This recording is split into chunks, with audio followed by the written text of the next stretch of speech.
primer lugar, agradecer a los organizadores, Eugenio, Paulina, Germán, Juan Pablo, muchos de ellos con los cuales me ha tocado en distintas materias trabajar en conjunto.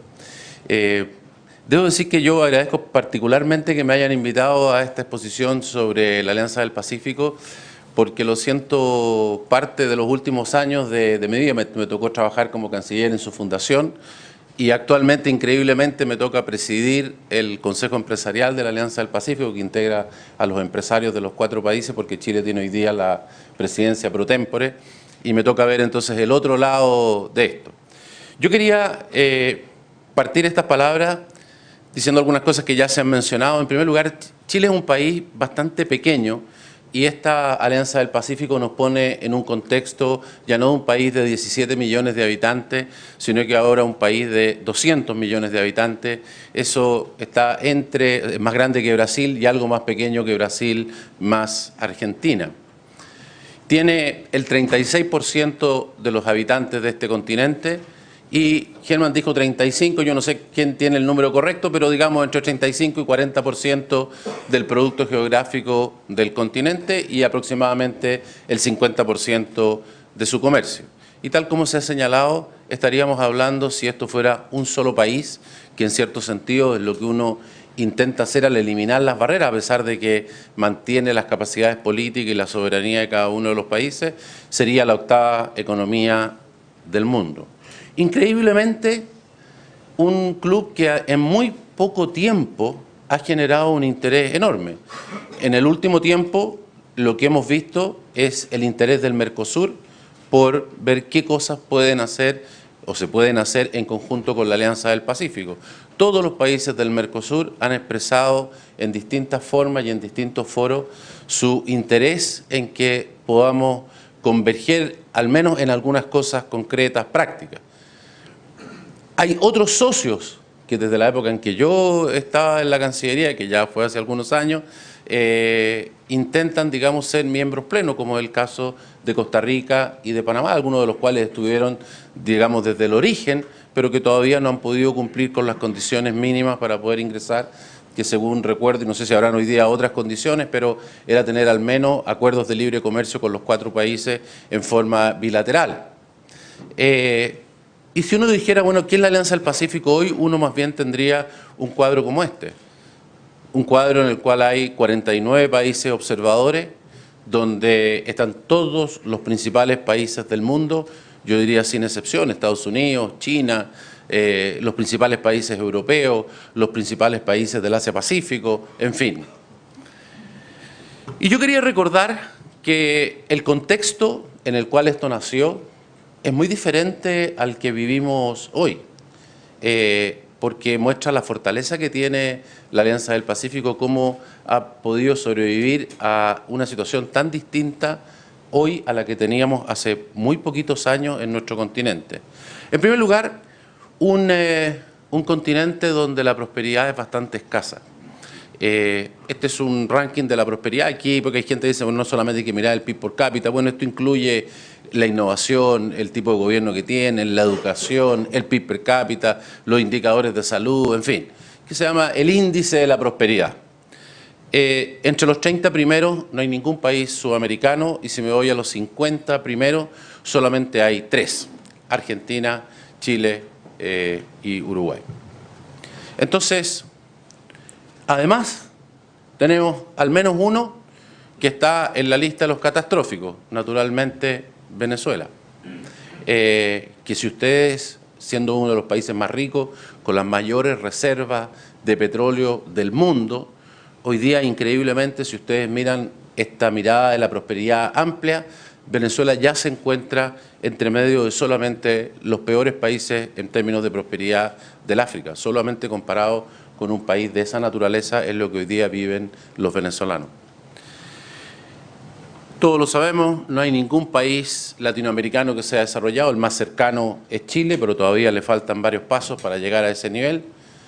Y seguimos siendo países todos, nosotros del cobre, otros de la soya, otros del petróleo, en fin, pero todos dependemos de 1 o 2 o 3 productos que son en realidad recursos naturales y por lo tanto altamente dependientes de lo que pase con esos precios. Y además este continente tiene una integración realmente débil. Permítanme contarles una anécdota. Yo la primera vez que fui como canciller a Brasil, y me junto con el canciller brasilero de aquella época, entonces le digo, mire, una de las cosas más importantes que tenemos que hablar es el corredor bioceánico para poder unir, digamos, el Atlántico con el Pacífico.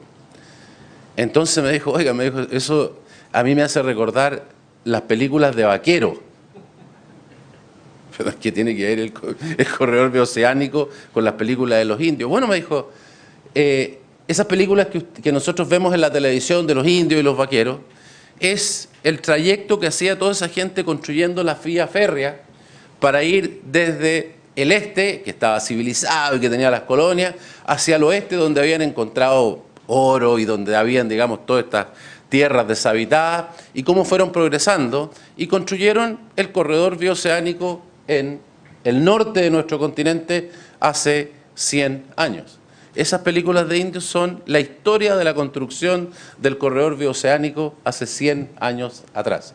Nuestro continente aún no tiene ningún tren que vaya del Atlántico al Pacífico.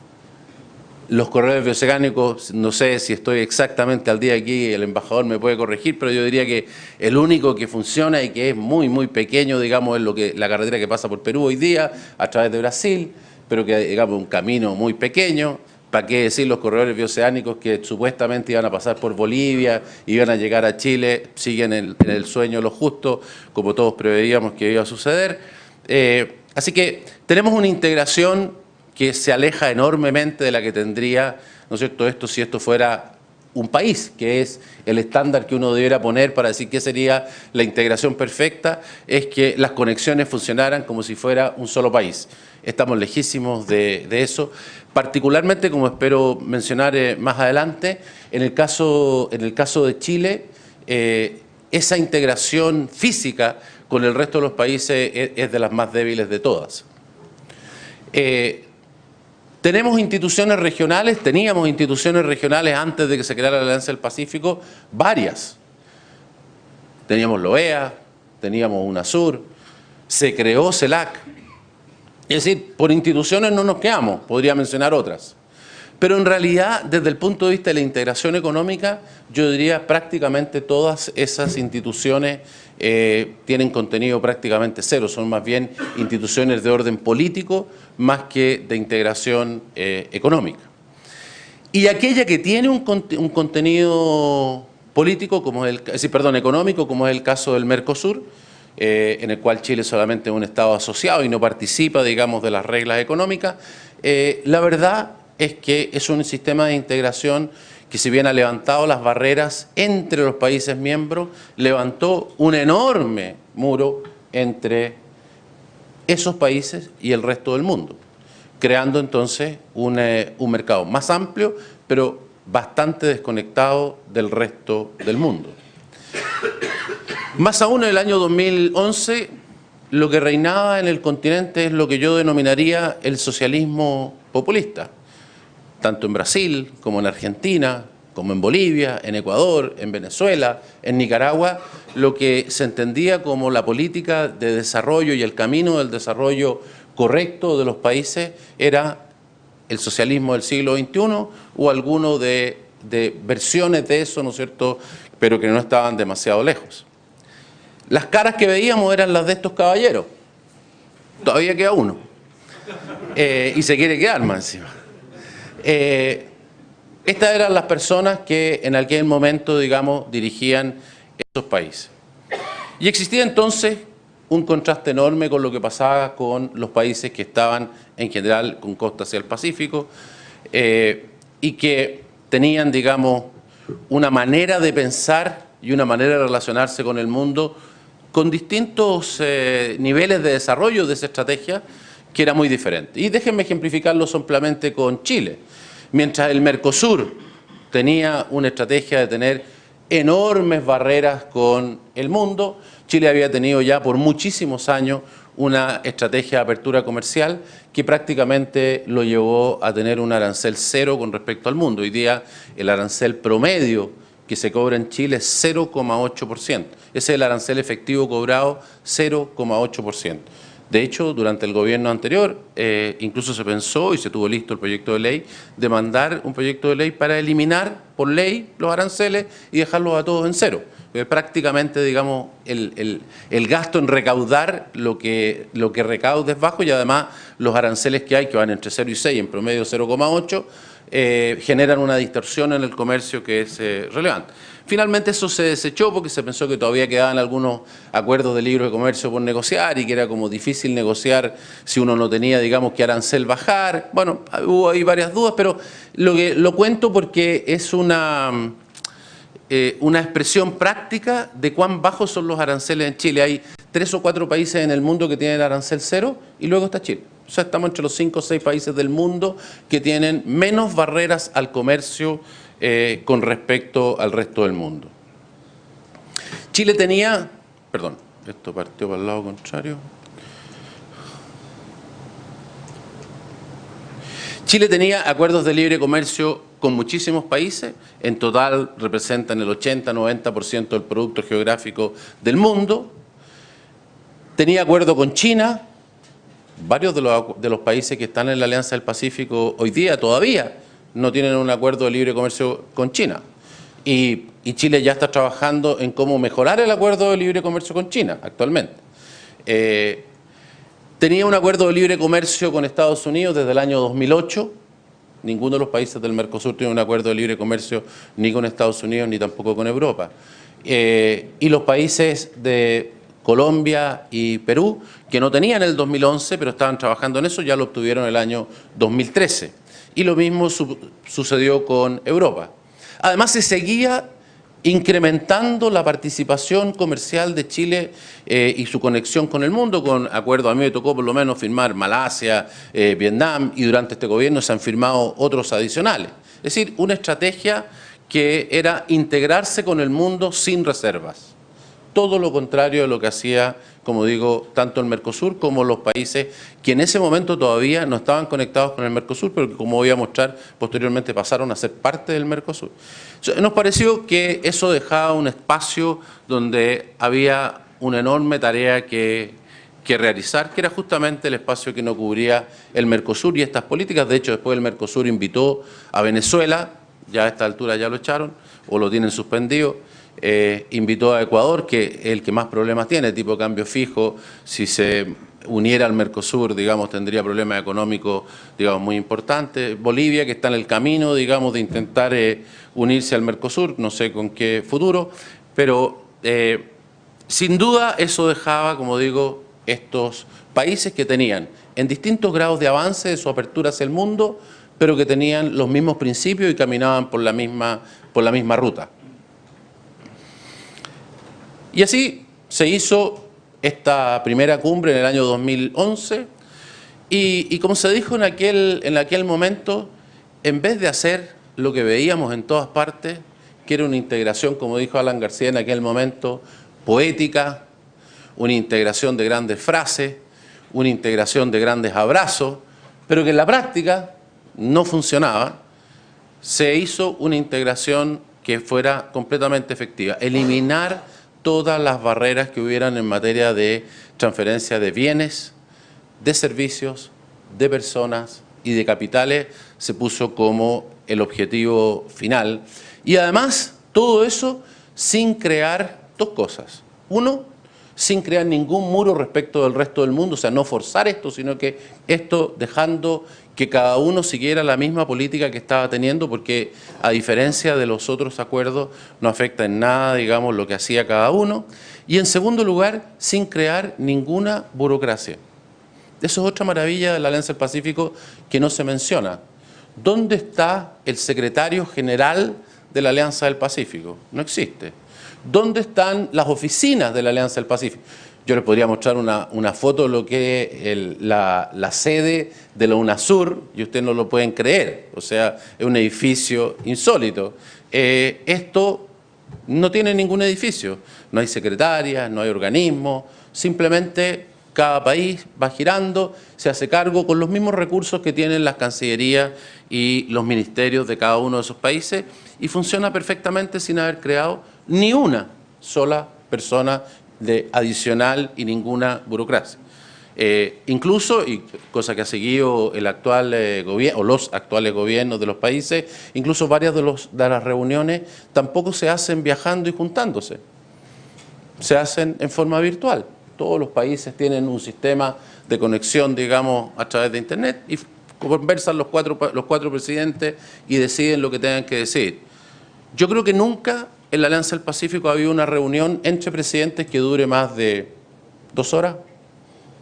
¿Me corrige, Juan Pablo? Yo no creo que haya habido una reunión de más de 2 horas. Y cosa que me imagino ustedes en su vida personal también lo han visto. En realidad las reuniones de más de 2 horas ya no sirven para mucho. Yo los invito a que vayan a alguna reunión de UNASUR, alguna reunión de la OEA. Aquí hemos tenido un embajador en la OEA por muchos años. En 2 horas todavía ni se saludan. O sea, no es que no ha terminado, todavía no terminan los saludos iniciales. Entonces es otra manera de funcionar, otra manera de pensar. También con diferencias, por ejemplo, con procesos de integración como el europeo. El europeo no solamente tiene una burocracia gigante, digamos, en Bruselas, sino que toma muchos de los poderes de los países y los pone en Bruselas. Este acuerdo deja todos los poderes en los países. En los países no pierden ni un solo milímetro de su soberanía. Lo único es, deje el paso libre para que las personas, los chilenos, los colombianos, los peruanos, los mexicanos, se conozcan y vean qué pueden hacer en común. No es más que eso. No le ponga límites a eso. Y por eso además se escogió para lanzar esto y para hacer el acuerdo inicial un lugar que nos parecía que era un símbolo de lo que sería esto. El Cerro Paranal y el Observatorio en Paranal. Un lugar en el cual no había nada, un desierto el más árido del mundo, y que sin embargo con inversión extranjera, todos los recursos que están puestos ahí son puestos por la Unión Europea, todos. Chile solamente proveyó el terreno y la protección para que no haya polvo y no haya, digamos, luz en varias miles de hectáreas alrededor de ese lugar y el observatorio pueda financiar. ¿Y para qué? Para una cosa que beneficia al mundo, apertura total a la inversión extranjera, atraer los elementos sofisticados que requiere Paranal y en tercer lugar con un objetivo de también beneficio para los países y beneficio para todos, como es en este caso el avance del conocimiento de la humanidad respecto del resto del universo. Una integración que no solamente es como los acuerdos de libre comercio que Chile tiene y que tienen los demás países, donde lo importante es liberar bienes, en algunos más sofisticados también los servicios, sino también que las personas se pudieran mover, que los capitales se pudieran mover. Es decir, una integración que fuera realmente mucho más profunda. Y esto creó este nuevo modelo regional que, como ya lo expliqué al principio, creó tanto interés en forma tan rápida. Ese fue el esquema con el cual se creó reducir los aranceles, eliminar las visas. En ese tiempo Chile no tenía visa de turismo, me refiero, con ninguno de los otros 3 países, pero por ejemplo habían visas entre Colombia y México, habían visas entre Perú y México. Hubo que instalar nuevos sistemas de seguridad, de chequeo, para que las autoridades mexicanas eliminaran eso y logramos eliminar todas las visas y espero que con el tiempo sigamos eliminando otros tipos de visas, no solamente las visas de movimiento de los turistas por 90 días. Las reglas fitosanitarias, las cuales se ha estado trabajando, las ventanillas únicas para poder hacer el comercio no solamente libre de aranceles, sino que mucho más práctico en su operación. Y sobre todo la regla de origen común que naturalmente hace que esto sea mucho más potente que un acuerdo simplemente bilateral entre 2 países. Pero eso se concretó en el acuerdo que ya fue acordado por todos los congresos y que ya está operando. 92% de los bienes pasaron a tener arancel cero, el 8% ya está en un camino de eliminarse progresivamente hasta que todos los productos entre los 4 países van a tener arancel cero. Debo decir que esto, que parece muy importante, el comercio entre estos países es chiquito. Es chiquito porque producen cosas que son parecidas. O sea, no es que sea artificialmente chico. Es chico porque lo que producen en forma natural tiene bastante coincidencia. Como ya dije, una regla de origen común que permite, por ejemplo, crear un producto, una parte en Chile, una parte en Perú y venderla en México. Los acuerdos bilaterales no lo permitirían. Pero debo decir que a medida que avanzamos nos dimos cuenta de que en realidad había una parte que no lo habíamos considerado y que tenía una fuerza enorme. Y que era que habían muchísimas cosas que podemos hacer en conjunto y que eran de beneficio mutuo. Por ejemplo, empezamos a compartir embajadas. Colombia instaló una nueva embajada en Ghana y nosotros no teníamos, nos interesaba. Y lo mismo le pasó a México, lo mismo le pasó a Perú. Instalamos una embajada donde están los 4 países, cada uno tiene su embajador, cada uno tiene una oficina por aquí, pero compartimos el edificio, compartimos la renta, compartimos las guardias, compartimos un montón de cosas. Comenzamos a promocionar en forma conjunta la inversión extranjera. Por dar órdenes de magnitud, si Chile cuando hacía una reunión de promoción de la inversión extranjera recibía 200 interesados cuando hacíamos una reunión en Nueva York, en Londres, y lo mismo le pasaba a Perú, a Colombia. Bueno, cuando lo hacíamos juntos recibíamos 1000. O sea, realmente el interés de los inversionistas cuando eran los 4 países juntos era completamente diferente. Se hizo con tanta generosidad que Chile tenía un buen sistema para traer lo que se llamaban sabores de Chile, en que había salmón, había todo tipo de cosas que se entregaban, digamos, un buen vino, todos los productos chilenos. Después de que estos señores interesados en las inversiones en Chile terminaban, se les ofrecía, digamos, que pudieran probar todos estos productos y se convirtió en Sabores del Pacífico. Y imagino, no sé, Paulina, usted sabe más que yo, pero me imagino que esto se sigue haciendo. En las reuniones de inversión, luego de eso, ustedes tenían una cosa en que había un chef peruano, uno mexicano, uno chileno, con productos de los 4 países y realmente era una cosa impresionante lo que se podía lograr. Oficinas comerciales en conjunto, yo recuerdo instalamos la primera en Turquía para ver cómo funciona, donde hay agregados comerciales de cada uno de los países para promocionar sus productos, se comparten las secretarias, se comparten las oficinas de reuniones y además se comparte, digamos, las conexiones. Si un país logra meter el vino chileno en un supermercado, bueno, probablemente después los plátanos o los bananos, yo nunca he sabido, embajador, cuáles son los nombres correctos entre los bananos y los plátanos, que para nosotros son lo mismo, pero allá no son lo mismo. Ese contacto también sirve para vender ese producto o para vender, digamos, un producto peruano o mexicano. Y también cosas como la educación superior. Esto es un ejemplo de lo que está en las pantallas de la Alianza del Pacífico en Perú, promocionando para que chilenos, colombianos o mexicanos vayan a estudiar al Perú con una beca completamente financiada por el gobierno peruano.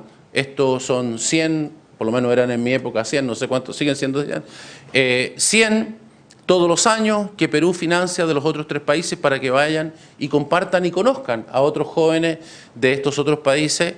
Y Chile hace lo mismo. A Chile llegan 300 jóvenes todos los años financiados por Chile, así como hay 300 chilenos que van a Colombia, a México y a Perú, y que permiten que entonces tenemos un cúmulo enorme de jóvenes todos los años que están estudiando juntos, conociéndose y que van a ser los jóvenes que el día de mañana van a realmente conociéndose, hacer cosas en conjunto que hagan que esta integración sea verdadera y productiva. Entonces, hoy día esta es una alianza que a mí me parece que, tal como ha señalado Germán y Eugenio, una alianza que está viva, que está en pleno desarrollo, que ha mostrado sus beneficios y que ha mostrado que le interesa a la gente y que la gente la va construyendo, digamos, poco a poco. Baste decir, por ejemplo, en materia de inversión, en esa época se decía que teníamos poca inversión, los peruanos decían que nosotros invertíamos mucho allá, pero que aquí tenía que haber algo que no estuviera bien porque ellos invertían poco acá. Eso se acabó. Hoy día tenemos grandes inversiones, digamos, peruanas aquí. Anoche fui a comer a un restaurante, a Los Brechas, todas cosas que vinieron a posteriori de esto. Tenemos grandes inversiones colombianas, lo que está haciendo ISA y otras compañías en Chile. Los mexicanos invirtiendo en empresas importantes y empresas chilenas que nunca se habían atrevido a entrar al mercado mexicano, que es tan grande para nosotros, pero que ya lo están haciendo, como es el caso de Falabella a través de Sodimac y también de sus tarjetas de crédito. Y esto también en Chile hubo un cambio de gobierno. Debo decir que en todos los países ha habido cambio de gobierno, con excepción de Colombia, donde sigue el presidente Santos porque fue reelegido.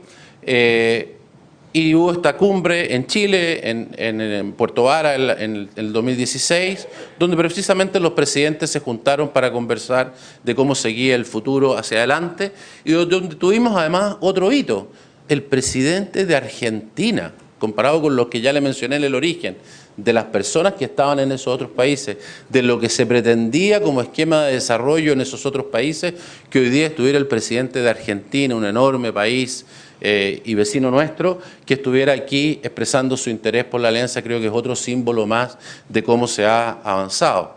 Reuniones de emprendedores de todos los países. Ahí tienen ustedes jóvenes que hacen cosas interesantísimas, novedosas, en común de los 4 países. Entonces, esto se ha convertido en solo 6 años, que en la historia de los países es nada, en claramente el mecanismo de integración más importante que tenemos en la región, como ya lo ha señalado Germán. ¿Qué es lo que viene? Yo solamente para terminar quería señalar que a mí me parece que lo que se ha hecho es tremendamente positivo. Creo que es extremadamente positivo que el actual gobierno chileno y los otros gobiernos chilenos que sucedieron al presidente Calderón en México, como el presidente Peña Nieto, y lo mismo en el caso del presidente Ollanta y ahora el presidente Kuczynski, hayan visto la potencialidad, los beneficios y hayan continuado apoyando esto con una enorme fuerza. Pero creo que al mismo tiempo lo que hemos hecho es como lo más sencillo: hacer un acuerdo de libre comercio para un comercio que es pequeño entre los 4 países y reducir los aranceles, digamos, si bien me tocó hacerlo a mí, igual debo reconocer que es una cosa en términos relativos sencilla.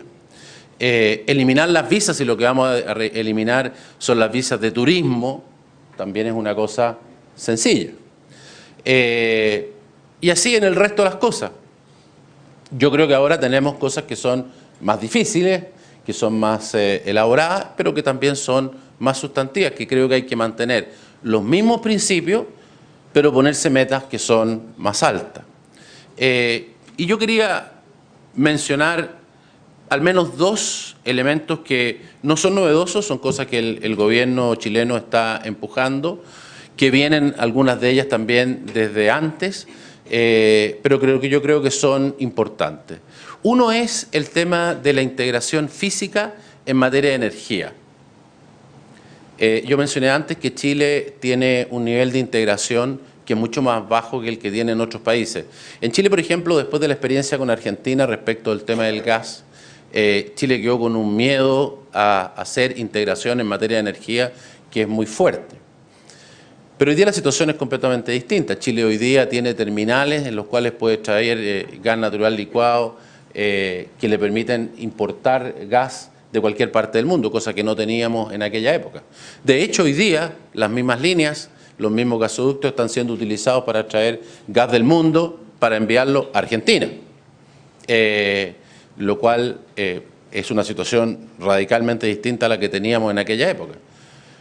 Pero en el norte de nuestro país, nosotros estamos trayendo ese gas desde Trinidad y Tobago, mientras en el sur del Perú ellos están produciendo gas y lo están enviando a México para que se ponga en un gasoducto y se envíe y suministre gas a California. O sea, pierden los peruanos, perdemos nosotros. Una cosa que no tiene sentido económico alguno, enviar, digamos, el gas hacia el hemisferio norte y nosotros a su vez traer del hemisferio norte para traerlo acá. Debo decir que los buques que traen esto son sumamente sofisticados y sumamente caros. Lo mismo sucede con la línea de transmisión eléctrica. En la época en que yo estaba, los costos de producción de energía eléctrica en Colombia eran bajísimos comparados con los de Chile, que estaban en las nubes, todo producto que teníamos que importar petróleo a un precio sumamente alto. En cambio, en ese momento Colombia tenía un superávit gigante. Si hubiéramos sido capaces de poder conectarnos de Colombia hasta Chile, podríamos haber tenido un beneficio enorme para Colombia, que quería vender su energía. De hecho, intentaba hacerlo también hacia el norte, conectándose con Panamá. No sé, embajador, si eso ya tuvo éxito, pero en ese momento no era tan fácil. Pero claramente los mayores consumos estaban hacia acá. Y también habría tenido un enorme impacto positivo sobre Perú. Habían estudios, de hecho se actualizaron, que muestran que hacer esa línea entre Colombia y Chile, pasando, digamos, por Perú, y aumentando las capacidades instaladas de potencia de esa línea para poder llevarle toda la energía necesaria, solamente cuesta del orden, y digo solamente porque para esto es poco, del orden de $1.000 millones. O sea, por $1.000 millones Chile podría quedar conectado con todos estos países. Alguien podría decir, bueno, pero oiga, muy complicado, problemas de seguridad, problemas de abastecimiento, ¿qué pasa si se corta la línea, si tenemos un conflicto? Para darles una idea, Colombia le suministra a Ecuador el 20%, entre el 20 y el 30% de la energía eléctrica que consume. Ese suministro no ha sido cortado nunca, ni siquiera cuando en un determinado momento los aviones de Colombia bombardearon Ecuador porque había el campamento guerrillero donde murió Reyes, uno de los dirigentes de la FARC en aquella época, y luego entraron los helicópteros, sacaron los computadores, en fin, todo ese enredo. Tenían juicio de La Haya, no uno, varios. Respecto del punto donde estaba la frontera, respecto de las fumigaciones con el glifosato y otras cosas. Aún así, nunca ese suministro eléctrico ha tenido ningún problema. Argentina, Brasil, Paraguay tienen centrales en común donde se venden la energía. Bolivia vive del contrato de venta de energía a Argentina y a Brasil. Nunca ha habido un problema respecto de eso. Y como digo, además hoy día Chile tiene puertos que permiten traer libremente todo el gas natural licuado que necesitemos. Yo creo que esto requiere un nuevo pensamiento. El desarrollo de la industria minera en Chile, en el norte, requiere un uso de energía enorme, que no solamente necesita que se unan el sistema interconectado del Norte Grande, sino que con el sistema interconectado central, sino que también que pensemos en otras alternativas. Debo decir que además el consumo de agua en la minería está haciendo necesario que una parte importante del agua provenga de desalinizar, tanto en las ciudades como en la minería. La minería no solamente necesita la energía para desalinizar, para sus proyectos, además hay que llevar el agua desde el nivel del mar hasta arriba en la cordillera.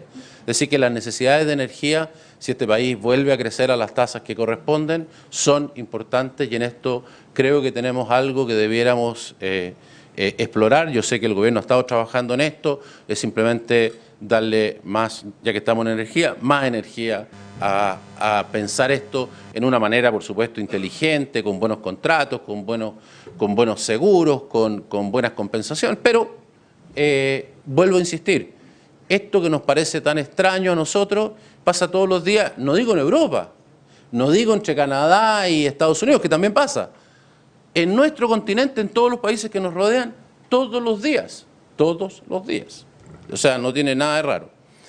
Y en segundo lugar, lo que se ha diseñado recientemente, que son lo que se ha denominado países asociados, y que creo que tienen tres ventajas. Uno, creo que es una buena idea para aprovechar a los observadores.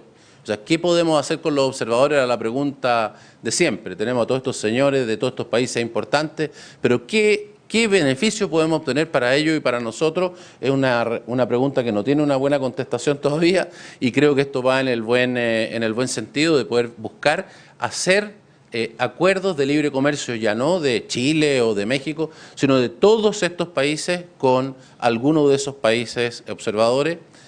Eso permitiría comerciar con reglas de origen común, es decir, con un producto que es producido en parte en Chile, Colombia, Perú o México, con partes de distintas cosas, y podérselo vender a, por decir, Japón, Corea, algún país del Asia-Pacífico.